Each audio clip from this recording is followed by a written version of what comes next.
LIC music purchase mix by Deepak Deewana.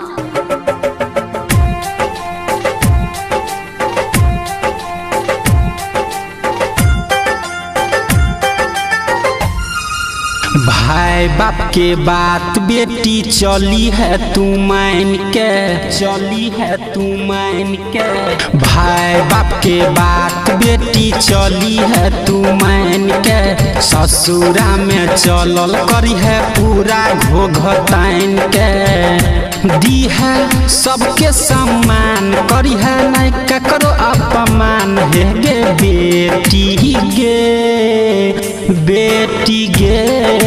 भाई बाप के बात बेटी चली है तू मान के। ससुरा में चलल करी है पूरा घोघतान के। दी है सबके सम्मान करी है नहीं ककरो अपमान है गे बेटी गे, बेटी गे। भाई बाप के बात बेटी चली है तू मान के।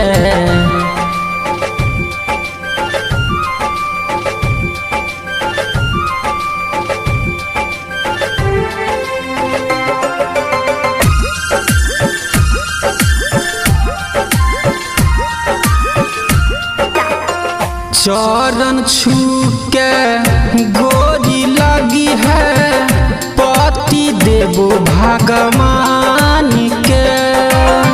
बतिया ले मानी छल खानदानी भारत देश महान के।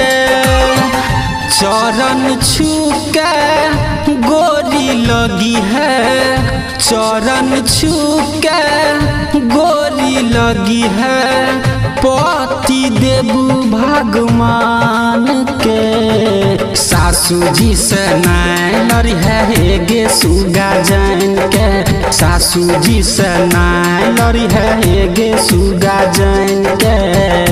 दी है सबके सम्मान करी है न ककरो अपमान है गे बेटी गे, बेटी गे। भाई बाप के बात बेटी चली है तू मान के।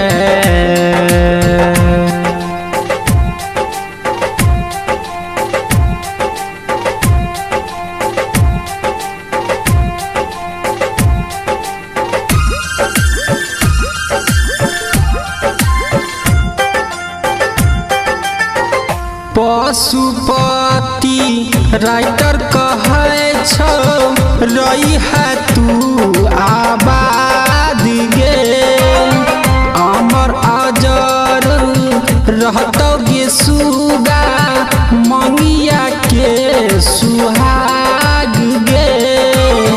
बाबुल बेदर्दी कहे छो बेटी, बाबुल बेदर्दी कहे छो बेटी रही है तू आबाद गे। विकास जी के स्वागत करी है एक लोटा पान से। सुनील जी के स्वागत करी है एक लोटा पान से।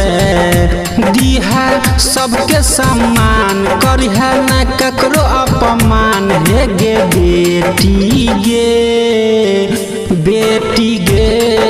भाई बाप के बात बेटी चली है तू मान के। LIC music recording studio Triveniganj Supaul.